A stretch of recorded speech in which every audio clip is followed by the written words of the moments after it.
শুভেচ্ছা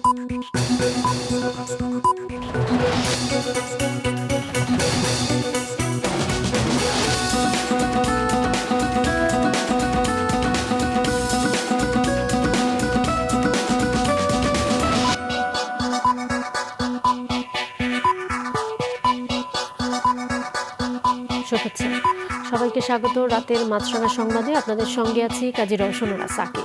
শুরুতে guardian life insurance সংবাদ শিরোনাম। বাংলাদেশি পণ্যে অতিরিক্ত ৩৫% শুল্ক আরোপের কথা জানিয়েছেন মার্কিন প্রেসিডেন্ট। এতে মোট শুল্ক গিয়ে ঠেকবে ৫০%। একে অগ্রহণযোগ্য বলেছেন অর্থ উপদেষ্টা। তার আশা দেশটির সাথে আলোচনায় এটি কমে আসবে। অর্থনীতিবিদরা বলছেন এটি কার্যকর হলে অন্য দেশগুলোর সাথে প্রতিযোগিতা সম্ভব হবে না। গত ৩ নির্বাচনে হারানো ভাবমূর্তি পুনরুদ্ধারের কথা বলেছেন প্রধান নির্বাচন কমিশনার। আজ এক অনুষ্ঠানে তিনি বলেন, প্রশাসন ও পুলিশের প্রতি তৈরি হওয়া আস্থাহীনতা কাটানোর সুযোগ এসেছে। অন্য কমিশনাররা জানিয়েছেন নির্বাচনকে সুষ্ঠু করতে প্রস্তুতি নিচ্ছেন তারা। শেষ ৩ নির্বাচনকে ভালো বলে সনদ দেয়া বিদেশি পর্যবেক্ষকরা এবার বাদ পড়বেন বলেও জানিয়েছেন তারা। টানা বৃষ্টিতে ফেনী, কক্সবাজার, বান্দরবান সহ বিভিন্ন জেলায় তৈরি হয়েছে জলাবদ্ধতা। ফেনীতে মৌসুমের রেকর্ড বৃষ্টিতে শহরের বিভিন্ন এলাকায় হাঁটু থেকে কোমর পানি জমেছে। মুহুরী নদীর পানি বিপদসীমার ১৩৭ সেন্টিমিটার উপরে রয়েছে। ৩ পার্বত্য জেলায় পাহাড় ধসের সতর্কতা জারি করা হয়েছে। সাগরে চলছে ৩ নম্বর স্থানীয় সতর্কতা। শুনছিলেন শিরোনাম, এবারে বিস্তারিত। বাংলাদেশি পণ্য আমদানিতে যুক্তরাষ্ট্রের অতিরিক্ত ৩৫% শুল্ক আরোপের ঘোষণাকে অযৌক্তিক বলে মন্তব্য করেছেন অর্থ উপদেষ্টা। এদিকে বাণিজ্য সচিব জানিয়েছেন, এ নিয়ে আগামী ১০ ও ১১ জুলাই ওয়াশিংটনে যুক্তরাষ্ট্রের সংশ্লিষ্ট প্রতিনিধিদের সঙ্গে আনুষ্ঠানিক বৈঠক অনুষ্ঠিত হবে। আরও জানাচ্ছেন জাহেদ সেলিম। চলতি বছরের ৩ এপ্রিল বিভিন্ন দেশের পণ্য রপ্তানির উপর নতুন করে শুল্ক আরোপ করে ট্রাম্প প্রশাসন। সে সময় বাংলাদেশি পণ্যের উপর অতিরিক্ত ৩৭% শুল্ক নির্ধারণ করা হলেও তা ৩ মাসের জন্য স্থগিত রাখা হয়েছিল। তবে সেই সময়সীমা শেষ হবার একদিন আগেই সোমবার মাত্র ২% কমিয়ে বাংলাদেশি পণ্যের উপর ৩৫% শুল্ক আরোপের কথা জানান মার্কিন প্রেসিডেন্ট ডোনাল্ড ট্রাম্প, যা কার্যকর হবে আগামী ১ আগস্ট থেকে। যুক্তরাষ্ট্রের এমন সিদ্ধান্তে বাংলাদেশের রপ্তানি খাতে কী ধরনের প্রভাব পড়তে পারে তা নিয়ে শুরু হয় আলোচনা। তবে অর্থ উপদেষ্টা বলছেন, এই সিদ্ধান্ত কোনোভাবেই গ্রহণযোগ্য নয়। আমাদের ডেফিসিট মাত্র $5 বিলিয়ন, ভিয়েতনামের ১২৫ বিলিয়ন। ওখানে কিন্তু ওরা মোটামুটি কনসেশন দিতে ওদের রাজি হয়েছে, কিন্তু আমাদের এত কম ডেফিসিট। আমরা চেষ্টা করছি যে আমাদের এত কম ডেফিসিটে এত শুল্ক দেওয়ার তো কোনো জাস্টিফিকেশন থাকে না। উপদেষ্টা জানান, শুল্ক হার নিয়ে আলোচনার জন্য এই মুহূর্তে বাণিজ্য উপদেষ্টা শেখ বশিরউদ্দিন যুক্তরাষ্ট্রে অবস্থান করছেন। তাতে যোগ দেবেন বাণিজ্য সচিবও। বলেন, শুল্কের ব্যাপারে এবার 1-to-1 আলোচনা হবে। প্রেসিডেন্ট দিয়েছে, কিন্তু 1-to-1 যখন নেগোসিয়েশনে ঠিক হবে, এটা ইউএসটিআর এর সাথে যখন আলাপ করবে, উনি ম্যান্ডেটে এর আগে ৩ দিন আগে কথা বলেছে, কালকের পর আমরা বুঝতে পারছি। যুক্তরাষ্ট্রে যাবার আগে বাণিজ্য সচিব বলেন, বাংলাদেশ যেন কোনো বাড়তি সমস্যায় না পড়ে সে বিষয়টি মাথায় রেখে কাজ করছে সরকার। গতকালকে যে ৩৫% একটা চিঠিটা হবে, এটা আমরা আশা করি না। বাংলাদেশের জন্য প্রধান বিবেচ্য হলো আমাদের বাণিজ্য স্বার্থ সংরক্ষণ করা এবং যুক্তরাষ্ট্রের বাজারে বাংলাদেশের যে এক্সিস্টিং বাণিজ্য আছে সেই বাণিজ্যটা রক্ষা করা। আর আমাদের কাছে তারা কিছু চেয়েছে, সেটা হলো শুল্ক কমানো পর্যায়ক্রমে, এবং শুল্ক, VAT, supplementary duty, regulatory duty, এগুলো যেন আমরা কমাই, সেই ধরনের প্রস্তাব তারা করেছে। যুক্তরাষ্ট্রের বোয়িং কেনার ব্যাপারে আলোচনা চলছে জানিয়ে সচিব বলেন, এয়ারক্রাফট, যানবাহন ও যন্ত্রপাতি ছাড়াও সয়াবিন ও তুলার আমদানি বাড়াতে প্রস্তাব দিয়েছে যুক্তরাষ্ট্র। জাহেদ সেলিম, মাছরাঙা সংবাদ, ঢাকা। এদিকে ৩৫% শুল্ক কার্যকর হলে বড় ধাক্কা লাগবে দেশের রপ্তানি আয়ে। এতে টিকে থাকা কঠিন হবে বলছেন উদ্যোক্তারা। এমন অবস্থায় সঠিক পরিকল্পনা, প্রতিযোগিতার সক্ষমতা বৃদ্ধি আর উৎপাদন বাড়ানোর উপর জোর দিয়েছেন অর্থনীতিবিদরা। রঞ্জিবুল মিজানের রিপোর্ট। স্বল্পোন্নত দেশ থেকে উন্নয়নশীল দেশের তালিকায় যুক্ত হতে গেল কয়েক বছর ধরে অর্থনীতির নানামুখী চাপে আছে বাংলাদেশ। এমন সময়ই বাংলাদেশের সাথে $6 বিলিয়ন বাণিজ্য ঘাটতি কমাতে নতুন করে চাপে ফেলছে যুক্তরাষ্ট্র। উদ্যোক্তারা বলছেন, নতুন শুল্ক হার কার্যকর হলে বড় ধাক্কা লাগবে দেশের রপ্তানি আয়ে। 35% শুল্ক এটা বাংলাদেশের জন্য বড় ধাক্কা হবে। আমাদের যে এক্সপোর্ট তার গ্রোথ থেমে যাওয়ার একটা পসিবিলিটি আছে। প্রধান উপদেষ্টার কাছে মার্কিন প্রেসিডেন্টের দেয়া চিঠিতে আগস্ট থেকে যুক্তরাষ্ট্রে রপ্তানি করা বাংলাদেশি সব পণ্যে যে অতিরিক্ত 35% শুল্ক আরোপের কথা বলা হয়েছে তা কার্যকর হলে মোট শুল্ক দাঁড়াবে 50%। অর্থনীতিবিদরা বলছেন, এতে চীন, কম্বোডিয়া কিংবা ভিয়েতনামের মতো দেশগুলোর সাথে প্রতিযোগিতায় টিকে থাকা কঠিন হবে। 3 মাস পরে এই আলাপ আলোচনার প্রেক্ষাপটে আমরা দেখলাম যে প্রাথমিকভাবে যে 37% ট্যারিফ বসানো হয়েছিল অতিরিক্ত, সেটা কেবলমাত্র 2% কমিয়ে 1 আগস্ট থেকে সেটা 37 থেকে 35%-এ করা হচ্ছে। অবশ্যই এটা তো বাংলাদেশের রপ্তানির জন্য খুবই একটা বড় বিপর্যয় ডেকে আনবে। শুল্ক বাধা দূর করতে সঠিক পরিকল্পনা, প্রতিযোগিতা সক্ষমতা বৃদ্ধি আর উৎপাদন বাড়ানোর উপর জোর দিয়েছেন অর্থনীতিবিদরা। এরকম একটা অবস্থায় আমাদের যে স্মুথ ট্রানজিশন স্ট্র্যাটেজি যেটা আছে এলডিসির, সেটাও আমাদেরকে বাস্তবায়ন করতে হবে। প্রতিযোগিতা সক্ষমতা বাড়াতে গেলে উৎপাদনশীলতা বাড়াতে হবে। উৎপাদনশীলতা যদি আমরা বাড়াতে পারি তাহলে এই শুল্ক যেটা পড়েছে, আমি উৎপাদন খরচ কমিয়ে শুল্কের যে অভিঘাত সেটাকে কিন্তু আমি প্রশমিত করতে পারি। রপ্তানি আয় বাড়াতে শুধুমাত্র যুক্তরাষ্ট্রের বাজারের দিকে না তাকিয়ে নতুন বাজার সম্প্রসারণের উপর গুরুত্ব দিয়েছেন অর্থনীতিবিদরা। রঞ্জিবুল মিজান, মাছরাঙা সংবাদ, ঢাকা। আগামী নির্বাচনে প্রশাসন, পুলিশ সহ সংশ্লিষ্টরা নিজেদের হারানো ভাবমূর্তি পুনরুদ্ধার করতে পারে বলেছেন প্রধান নির্বাচন কমিশনার। গত 3 নির্বাচনকে ভালো বলে সনদ দেয়া বিদেশি পর্যবেক্ষকদের কালো তালিকাভুক্ত করার কথাও জানিয়েছেন তিনি। নির্বাচন কমিশন পিটে গণমাধ্যমের কর্মীরা কাজের মাঝেই বিকেলে আগারগাঁওয়ের নির্বাচন ভবনে আয়োজন করে ফল উৎসব। সেখানে প্রধান অতিথি ও বিশেষ অতিথি ছিলেন সিইসি ও নির্বাচন কমিশনাররা। স্বাগত বক্তব্যে নির্বাচন কমিশনাররা জানান, সংসদ নির্বাচনকে সুষ্ঠু করতে কমিশন সব ধরনের প্রস্তুতি নিচ্ছে। আমরা কতটুকুই কথা বলবো যতটুকু প্রয়োজন আছে, এবং আবার এট দ্য সেম টাইম আমরা কোনো কথা উইথহোল্ড করে রাখবো না যেটা জানানো প্রয়োজন। সুতরাং বি অ্যাসিওর যে আপনাদেরকে যথাসময়ে সব কিছু জানানো হবে। নির্বাচন করার দায়িত্ব কার? সকলে। এই শব্দটাকে, এই জিনিসগুলোকে জনগণের মধ্যে, সাধারণ মানুষের মধ্যে, সর্বস্তরের মানুষের মধ্যে একটা অ্যাওয়ারনেস ডেভেলপ করে। প্রধান নির্বাচন কমিশনার বলেন, বিগত 3টি নির্বাচনে বিতর্কিত ভূমিকা পালনের কারণে প্রশাসন ও পুলিশের প্রতি যে আস্থাহীনতা তৈরি হয়েছে, আগামীতে ভালো নির্বাচনের আয়োজন করে তা কাটিয়ে ওঠার সুযোগ তৈরি হয়েছে। প্রশাসন ক্যাডারের তাদের যে ইমেজ যে ক্ষুণ্ণ হয়েছে, এদের ভাবমূর্তি সিরিয়াসলি এফেক্টেড হয়েছে। পুলিশের ভাবমূর্তি সিরিয়াসলি এফেক্টেড হয়েছে। এন্টায়ার আইনশৃঙ্খলা বাহিনীর ভাবমূর্তি সিরিয়াসলি এফেক্টেড হয়েছে। এই ভাবমূর্তি পুনরুদ্ধারের জন্য এইটাই হচ্ছে সুযোগ।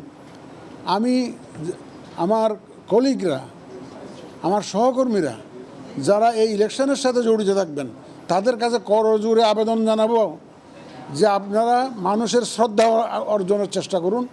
এর আগে সকালে ঢাকাস্থ কানাডিয়ান হাই কমিশনের প্রতিনিধি দলের সাথে বৈঠক করেন প্রধান নির্বাচন কমিশনার।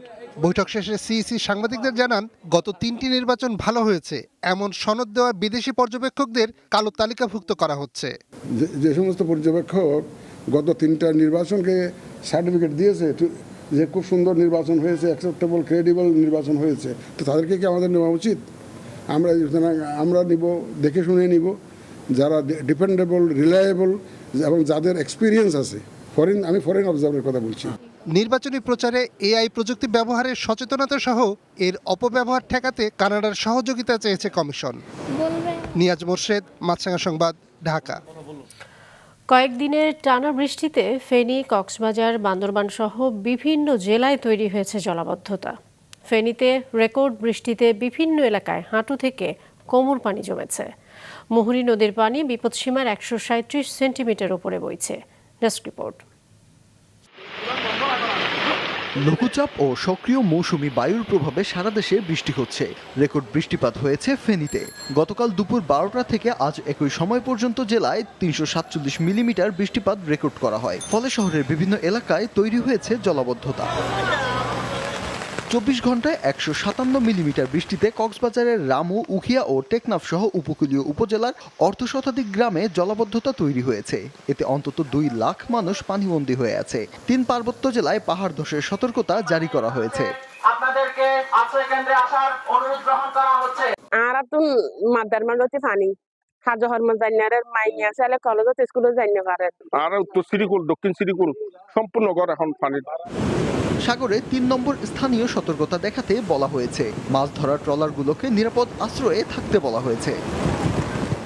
কাল দুপুর 12টা পর্যন্ত খুলনা, বরিশাল, চট্টগ্রামে ভারী বর্ষণের কথা জানিয়েছে আবহাওয়া বিভাগ। তবে বিকেল নাগাদ বৃষ্টি কমে আসবে বলে জানিয়েছে তারা। খুলনা, বরিশাল, চট্টগ্রাম এবং ঢাকা এইসব জায়গাতে ভারী থেকে অতি ভারী বর্ষণ হতে পারে নেক্সট 24 ঘন্টা। আর তবে যেটা হচ্ছে যে মেন বৃষ্টি আজকে দক্ষিণাঞ্চলে অনেক বেশি হবে এবং এই লঘুচাপটা হয়তো আগামীকাল পরশুর মধ্যে কিছুটা পশ্চিম দিকে সরে যাবে, অর্থাৎ বিহার, ঝাড়খণ্ডের দিকে চলে যাবে। সেক্ষেত্রে বৃষ্টি অনেকটা কমে যাবে। কর্মকর্তারা বলছেন আষাঢ়ী পূর্ণিমার কারণে আগামী 11 জুলাই থেকে আবারও বাড়তে পারে বৃষ্টি। ফাহিয়ান হামিম, মাছরাঙা সংবাদ, ঢাকা। আবারও আমন্ত্রণ রাতের মাছরাঙা সংবাদে। আবরার ফাহাদ সহ জুলাই শহীদরা যে স্বপ্নের বাংলাদেশ গড়তে চেয়েছিলেন, আমরা সেই বাংলাদেশ গড়তে চাই। কুষ্টিয়ায় পথসভায় বলেছেন জাতীয় নাগরিক পার্টির আহ্বায়ক নাহিদ ইসলাম। সকালে শহীদ আবরার ফাহাদের কবর জিয়ারতের মধ্য দিয়ে এনসিপির দেশ গড়তে জুলাই পদযাত্রার আজকের কর্মসূচি শুরু হয়। Desk report. সকালে বৃষ্টি উপেক্ষা করে কেন্দ্রীয় কর্মসূচির অংশ হিসেবে কুষ্টিয়ায় শুরু হয় জাতীয় নাগরিক পার্টির দেশ গড়ার জুলাই পদযাত্রা কর্মসূচি। এতে নেতৃত্ব দিচ্ছেন দলটির আহ্বায়ক নাহিদ ইসলাম সহ কেন্দ্রীয় নেতারা। কুমারখালীতে বুয়েট শিক্ষার্থী আবরার ফাহাদের কবরস্থান এলাকায় সকালে জড়ো হন এনসিপির নেতাকর্মীরা। কবর জিয়ারত শেষে ফাহাদের পরিবারের সাথে সাক্ষাৎ করেন তারা। সেই সকল শহীদদেরকে আমরা স্মরণ করি। ফ্যাসিবাদ বিরোধী লড়াইয়ে আন্দোলনের সময় গত 16 বছরে যারা গুম, খুন এবং নির্যাতনের শিকার হয়েছে, আমরা সেই সকল শহীদ এবং সকল নির্যাতিত মানুষকে ধারণ করি। এই দেশ গড়তে জুলাই পদযাত্রায় আমরা সেই শহীদদের আকাঙ্ক্ষাকে ধারণ করছি।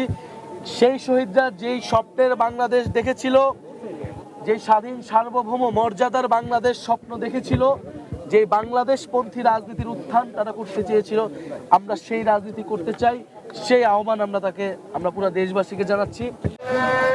সেখান থেকে পদযাত্রা করে শহরের এনএস রোডে জড়ো হন জাতীয় নাগরিক পার্টির নেতাকর্মীরা। পথসভায় জুলাই আগস্টের চেতনা ধারণ করে দুর্নীতি ও বৈষম্যহীন দেশ গড়ার প্রতিশ্রুতি দেন এনসিপির নেতারা। বলেন নতুন দেশ গঠনে রাজনৈতিক ব্যবস্থা পরিবর্তন দরকার।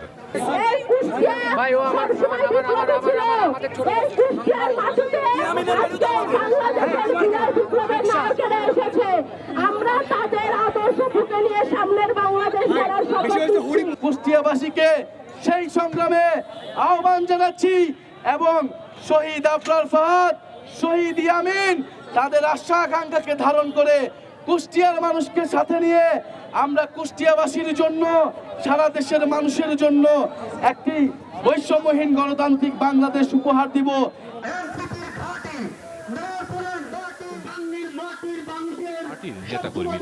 কিছু রাজনৈতিক দল এখন ঐক্যবদ্ধ হয়েছে নির্বাচনকে পিছিয়ে দেওয়ার জন্য।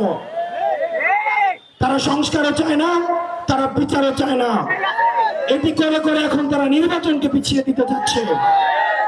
তারা যদি নির্বাচন চায় তাহলে সংস্কার এবং বিচার অতি দ্রুত শেষ করতে চাইতো। এরপর মেহেরপুরের পুরাতন বাসস্ট্যান্ড থেকে পদযাত্রা শুরু করে এনসিপি নেতাকর্মীরা। শহরের বিভিন্ন সড়ক প্রদক্ষিণ করে শামসুজ্জোহা পার্কে গিয়ে শেষ হয়। হাসান মেহেদি, মাছরাঙা নিউজ ডেস্ক। ভিন্ন মত দমন নয়, তা প্রকাশের সুযোগ দিতে হবে বলেছেন বিএনপি মহাসচিব মির্জা ফখরুল ইসলাম আলমগীর। বিকেলে বাংলা একাডেমিতে এক বিতর্ক প্রতিযোগিতার সমাপনী অনুষ্ঠানে তিনি এই মন্তব্য করেন। আমাদের ছেলেরা এখন আমাদের চেয়ে অনেক অনেক দূরে এগিয়ে গেছে এবং আমি অত্যন্ত আশাবাদী উঠেছি যে অনেকে যে বলেন যে কিছু হবে না, এটা সঠিক নয়। অনেক কিছু হবে এবং বাংলাদেশে অবশ্যই আমরা মাথা উঁচু করে দাঁড়াতে পারবো। আমরা লিবারেল ডেমোক্রেসিতে বিশ্বাস করি।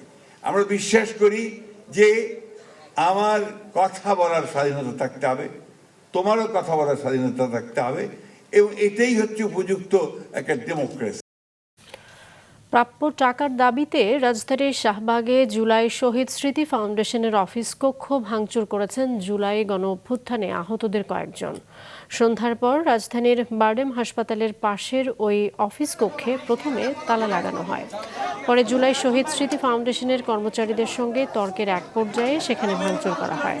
হামলাকারীদের অভিযোগ, জুলাই গণ অভ্যুত্থানে আহতদের কয়েকজনকে দ্বিতীয় ধাপের টাকা দেওয়ার কথা বলে 3 থেকে 4 বার ঘোরানো হয়েছে।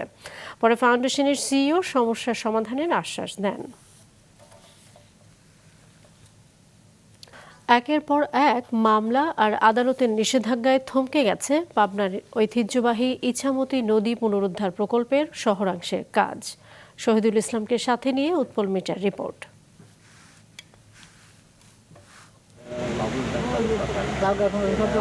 110 কিলোমিটার দৈর্ঘ্যের ইছামতি নদী পুনরুদ্ধার প্রকল্পে মূল প্রতিবন্ধকই হচ্ছে প্রভাবশালী দখলদারদের মামলা। নিষ্পত্তি তো দূরের কথা, উপরন্তু মাত্র 1 মাসের ব্যবধানেই মামলার সংখ্যা 98 থেকে বেড়ে দাঁড়িয়েছে 108টিতে। নদীর জায়গাটাকে দখল করে নিয়ে কোনো প্রকারের কাগজ সৃষ্টি করে এটা করেছে, যেটা আইনত অচল। এবং এ ব্যাপারে অনেকগুলো মামলা হয়েছিল, আমার জানার মতো বেশ কয়েকটা মামলা হয়েছিল, যেগুলো উচ্চতর আদালত থেকে নিষ্পত্তি হয়ে গেছে। নিষ্পত্তি হয়ে যাওয়ার পরেও তারা আবার নতুন করে এখানে মামলা করছে, সেটা আইনের চোখে অচল। যে সমস্ত সম্পত্তি সিএস রেকর্ডে নদী ছিল, সেই সমস্ত জমিগুলো SARSBS রেকর্ড ব্যক্তির মালিকানায় হলেও ওই রেকর্ডগুলো হাইকোর্টের রায়ে বাতিল বলে গণ্য হবে মর্মে রিট পিটিশনের রায়ে উল্লেখ করা হয়েছে। সেনাবাহিনীর তত্ত্বাবধানে প্রাণ ফিরে পেয়েছে একসময়ের মৃতপ্রায় নদীটি, অথচ মধ্য শহরের চিত্র ভিন্ন। ময়লা আবর্জনায় ভরে আছে নদীটি। তবে পানি উন্নয়ন বোর্ড জানায় মামলাগুলি দ্রুত নিষ্পত্তির জন্য আইন মন্ত্রণালয়কে চিঠি দেওয়া হয়েছে। তো 22 তারিখে পানি সম্পদ মন্ত্রণালয় থেকে আইন মন্ত্রণালয়ের সহায়তা চেয়ে একটি চিঠি ইস্যু করা হয়েছে।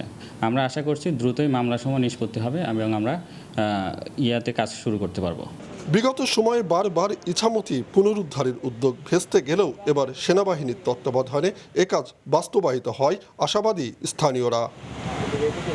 উৎপল মির্জা, মাছরাঙা সংবাদ, পাবনা। শেষ করছি রাতের সংবাদ যাবার আগে গার্ডিয়ান লাইফ ইন্স্যুরেন্স সংবাদ শিরোনামগুলো আরও একবার। বাংলাদেশি পণ্যে অতিরিক্ত 35% শুল্ক অগ্রহণযোগ্য বললেন অর্থ উপদেষ্টা। অর্থনীতিবিদদের আশঙ্কা, এটি হলে প্রতিযোগিতায় টিকবে না বাংলাদেশ। প্রশাসন ও পুলিশের প্রতি আস্থাহীনতা কাটানো যাবে ভালো ভোট করে, মনে করেন সিইসি। 3 নির্বাচনকে ভালো বলে সার্টিফিকেট দেয়া পর্যবেক্ষকরা হবে কালো তালিকাভুক্ত। রেকর্ড বৃষ্টিতে তলিয়ে গেছে ফেনী শহর। বিপদসীমার 137 সেন্টিমিটার উপরে মুহুরী পার্বত্য জেলায় পাহাড় ধসের সতর্কতা, সাগরে 3 নম্বর স্থানীয় সতর্কতা। এই ছিল এখনকার মতো। ফেসবুকে আপডেট পেতে ভিজিট করুন মাছরাঙা টেলিভিশনের পেজে। ইউটিউব চ্যানেলেও দেখতে পারেন আমাদের সংবাদ, প্রতিবেদন এবং অনুষ্ঠান। দর্শক, করোনার সংক্রমণ ফের শুরু হয়েছে এবং তা বাড়ছে। এ থেকে সুরক্ষিত থাকতে ব্যবহার করুন ফেস মাস্ক। সবাইকে ধন্যবাদ।